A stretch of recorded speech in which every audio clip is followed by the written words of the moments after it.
The interactions that occurs among different individuals, स्पीसी 1 है, स्पीसी 2 है, स्पीसी 3, आपस में इनके बहुत सारे डिफरेंट इंटरेक्शंस हो रहे हैं। ठीक है, या तो एक स्पीसी के काफ़ी सारे ऑर्गेनिज्म, वन ऑर्गेनिज्म टू, इनमें इंटरेक्शन हो रहे हैं, तो एक स्पीसी के अंदर जो इंटरेक्शन होते हैं उन्हें कहते हैं इंट्रा इंट्रा स्पेसिफिक इंटरेक्शंस। और एक स्पीसी है और दूसरी स्पीसी, तीसरी स्पीसी, तो स्पीसीज के बीच में अगर इंटरेक्शन होते हैं तो उन्हें कहते हैं inter specific interactions. Intra and inter, intra होता है एक स्पीसी के ऑर्गेनिज्म के बीच में इंटरेक्शंस, और जो स्पीसीज के बीच में इंटरेक्शंस होते हैं उन्हें कहते हैं इंटर। इंटर और इंट्रा, ये आप याद रख लीजिए। अब देखिए, फॉर एग्जांपल यहाँ समझते हैं कि दो स्पीसीज है, कौन कौन से इंटरेक्शंस होते हैं, बायोटिक इंटरेक्शन यानी लिविंग ऑर्गेनिज्म में कौन कौन से इंटरेक्शंस होते हैं। दो स्पीसीज को हम देखते हैं, पहली स्पीसी और दूसरी स्पीसी। यहाँ पे प्लस माइनस और जीरो का पहले मतलब समझ लें। जीरो का मतलब है नो इफेक्ट, नेगेटिव का मतलब है हार्मफुल, और पॉजिटिव का मतलब है benefit, right. No effect, positive and harmful. For example let's start with the amensalism. ये शुरू के देखिए चार जो इंटरेक्शन है वो नेगेटिव इंटरेक्शन है। नेगेटिव इन द सेंस इसमें किसी न किसी एक स्पीसी को या दोनों स्पीसी को, यानी एटलीस्ट वन स्पीसी को हार्म हो रहा होता है। ठीक है, so let's start with the amensalism. Amensalism का क्या मतलब होता है कि वन स्पीसी इज हार्म्ड, ये देखिए माइनस, यहाँ पर माइनस है, ठीक है। One स्पीसी is harmed and second स्पीसी is not affected at all. For example antibiotic producing organism, large T versus small tree. कैसे, थोड़ा समझते हैं। फंगी, एक पेनिसिलम फंगी होती है, पेनिसिलम फंगी का आपने नाम ना सुना हो लेकिन पेनिसिलिन का जरूर सुना होगा, जो कि एक एंटीबायोटिक होता है। पेनिसिलम फंगी प्रोड्यूस करती है पेनिसिलिन, जो एंटीबायोटिक सब्सटेंस होता है। ये एंटीबायोटिक सब्सटेंस का क्या होता है, काम क्या होता है, that inhibits the growth of A variety of bacteria, यानी बैक्टीरियल ग्रोथ को इनहिबिट कर देता है, रोक देता है। तो यहाँ पे इस पर कुछ इफेक्ट नहीं पड़ा फंगी पे, वो तो जैसे प्रोड्यूस कर रही थी वही कर रही है, लेकिन बैक्टीरियाज पे, कई टाइप के बैक्टीरियाज पे फर्क पड़ा, नेगेटिवली उनकी ग्रोथ अफेक्ट हुई। That is amensalism. Predation very simple, predation मतलब शिकार करना, lion, hawk, exotic invasive species. ठीक है, तो प्रिडेशन का एक एग्जांपल देखते हैं। They keep prey population under control. अगर प्रिडेशन बहुत इंपॉर्टेंट फंक्शन है, ये एक्टिविटी इंटरेक्शन है। देखिए इसमें एक एक्टिविटी का फायदा है, उनको फूड मिल रहा है, लायन हॉक का फूड मिल रहा है। दूसरा का नुकसान है, because in the process they die. तो प्रेडेशन में एक species is an benefit and another species is affected adversely. Predator का क्या फंक्शन होता है, कैसे इंपॉर्टेंट है, कि कोई इन्वेसिव स्पीसीज आई, वहाँ पे नेचुरल हंटर्स के लिए होंगे नहीं क्योंकि एक्सोटिक स्पीसीज है, बाकी ओरिजिनल स्पीसी नहीं है जिससे उसका एक फूड चेन में लिंक एस्टेब्लिश हो, बाहर से आके उसको यहाँ पे इंट्रोड्यूस कर दिया गया एक पर्टिकुलर एरिया में, तो उसका ग्रोथ बढ़ जाएगा क्योंकि उसके लिए प्रॉपर हंटर्स नहीं है। तो प्रेडिशन क्या करता है कि इस तरह की स्पीसीज होती हैं उनको चेक रखता है।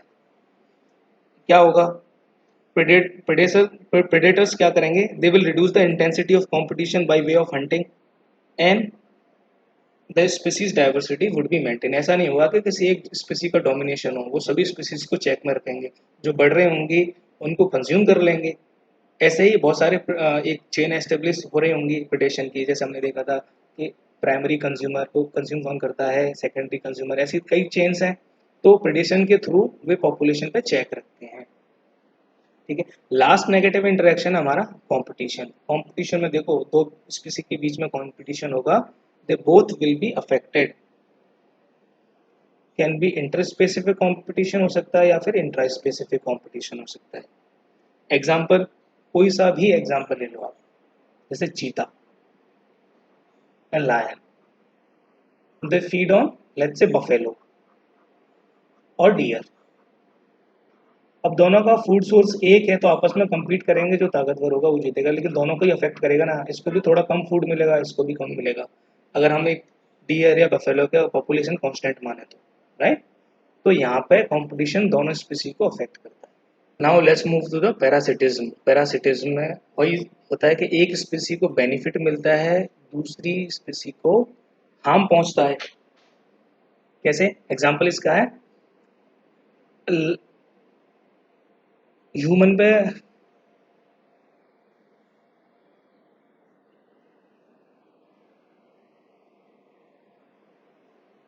एक और नेगेटिव इंटरेक्शन देखते हैं, पैरासिटिज्म। पैरासिटिज्म है पैरासाइट से, इसमें one species is harmed, another species is benefited. तो एक स्पीसी को हार्म होता है, दूसरी को बेनिफिट होता है। पैरासाइट क्या होते हैं पहले समझें। पैरासाइट एक छोटा सा ऑर्गेनिज्म होता है, एक पैरासाइट एक छोटा सा ऑर्गेनिज्म होता है। वो किसी होस्ट स्पीसी पे यानी अनदर लिविंग स्पीसीज के ऊपर या उसके अंदर, लिविंग इन और ऑन होस्ट स्पीसी। यहाँ पर बहुत इंपॉर्टेंट है, लिविंग इन और ऑन होस्ट स्पीसी। यहाँ पर रह के अपने लिए न्यूट्रिशन या शेल्टर ड्राइव करता है। ठीक है, for example tapeworm, roundworm, ठीक है, यानी सिंपल भाषा में क्या, पेट के जो कीड़े होते हैं, टैप वॉर्म, राउंड वॉर्म, ये पैरासाइट्स हैं। ये अंदर वॉर्म रहता है, ह्यूमन बॉडी के अंदर रहता है, वहाँ से न्यूट्रिएंट ड्राइव करता है इंटेस्टाइन से, शेल्टर भी उसको मिलती है। तो बेनिफिट किसको होता है, इन वॉर्म्स को, इन पैरासाइट्स को, लेकिन हार्म किसको होता है, ह्यूमंस को। ठीक है, ये एक एग्जांपल। बाकी एग्जांपल यहाँ एक तो और लिखा है, वो आप देख लीजिएगा। अच्छा, यहाँ पे एक टर्म है एक्टोपैरासाइट्स। एक्टोपैरासाइट्स क्या होता है, parasites that feed on the external surface of the host organism, उसको कहते हैं एक्टोपैरासाइट। यानी होस्ट जो ऑर्गेनिज्म है, स्पीसी है, उसकी एक्सटर्नल सरफेस पे जो रहते हैं, उस वहाँ पे फीड करते हैं, they are called ectoparasite. Endoparasite जो अंदर रहते हैं, that live in intestine, lungs, kidney, human के अंदर रहते हैं, उनको कहते हैं एंडोपैरासाइट। ठीक है, now we should move to the positive interactions. Positive interactions में मूव करने से पहले हम बात करते हैं एक एडिशनल इन्फॉर्मेशन। एक एडिशनल इन्फॉर्मेशन आप देखिए, female mosquito is not considered a parasite. Female mosquito को पैरासाइट नहीं बोला जाता। क्यों, खून चूसती है, they suck the blood, why they are not considered as parasite. Simple एक कंडीशन बताई थी, लिविंग इन और ऑन, ये रहती नहीं है ना ह्यूमन बॉडी पे, अंदर ना तो अंदर ना उसके ऊपर परमानेंटली रहते हैं, so they are not considered as parasite, right? So we have already discussed competition. Let's move to the positive interaction. First is commensalism. Commensalism में क्या होता है कि एक स्पीसी अनअफेक्टेड रहती है, दूसरी स्पीसी को बेनिफिट होता है। फॉर एग्जांपल सकरफिश, एक सकरफिश का नाम होता है रेमोरा। रेमोरा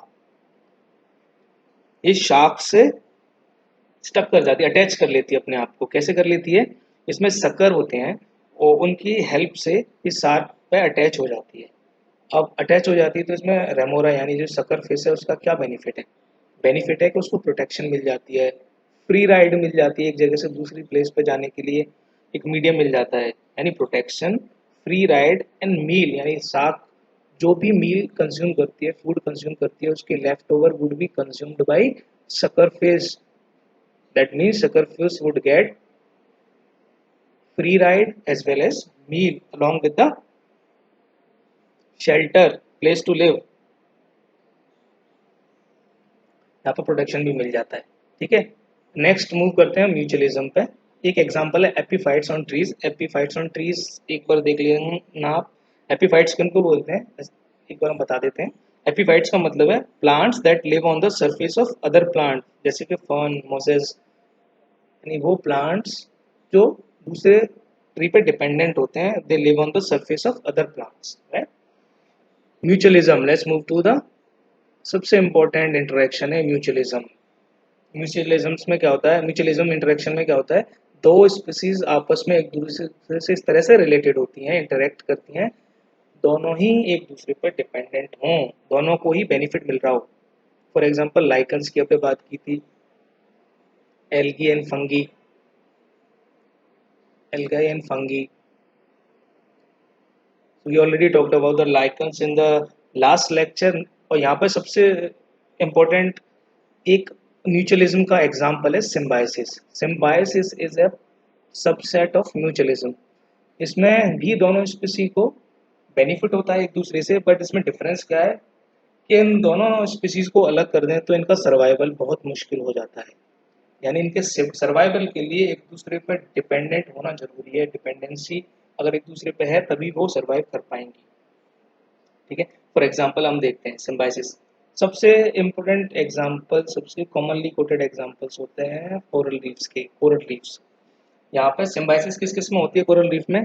कोरल पॉलिप्स होते हैं और जूजैंग तलाय होती है, उस पर सिम्बायोसिस रिलेशन होते हैं। या तो यहाँ पर दो हैं organism, one is coral polyps, second is zooxanthellae. Coral क्या करता है? कोरल प्रोवाइड्स द एल्गी, जो जूजैंग तली है ये एल्गी होती है, एल्गी। कोरल जूजैंग तली एल्गी को एक प्रोटेक्टेड एनवायरनमेंट प्रोवाइड करते हैं, जिससे कि वो आराम से अपना फोटोसिंथेसिस कर सके, उनको मटेरियल वगैरह भी प्रोवाइड करते हैं जूजैंग को कोरल, मेनली प्रोटेक्टेड एनवायरनमेंट। और बदले में जूजैंग कोरल को क्या देते हैं? एल्गाई ऑक्सीजन प्रोड्यूस करते हैं ये जूजैंग, और साथ में कोरल को वेस्ट रिमूव करने में भी हेल्प करते हैं। तो दे relate to each other and they are highly dependent on each other. So this relations type of relationship is called symbiosis. If the two organisms are related in such a way that they are benefited from each other and they cannot survive without the coexistence, एक दूसरे के साथ ही exist कर सकते हैं, right. Last is neutralism. Neutralism का मतलब है कि दोनों स्पीसी इंटरेक्ट कर रहे हैं और कोई भी अफेक्ट नहीं हो रहा है। So in practice this is not possible. अगर इंटरेक्ट कर रहे हैं तो कोई ना कोई अफेक्ट होगा, या तो पॉजिटिवली या नेगेटिवली। तो यहाँ पर हमने बायोटिक इंटरेक्शन कवर कर लिए हैं। नेक्स्ट लेक्चर हमारा होगा बायोकेमिकल साइकिल का। यहाँ पे हम नाइट्रोजन साइकिल की बात करेंगे, न्यूट्रिएंट साइकिल्स जो होते हैं सेडिमेंट्री भी हो सकते हैं, गैसेस साइकिल भी हो सकते हैं, nitrogen cycle, carbon cycle, phosphorus cycle, और बहुत सारे सल्फर साइकिल है, सबकी हम बात करेंगे। तो तब तक के लिए आप अपना ध्यान रखिए, जल्दी हम इस लेक्चर के साथ वापस लौटेंगे।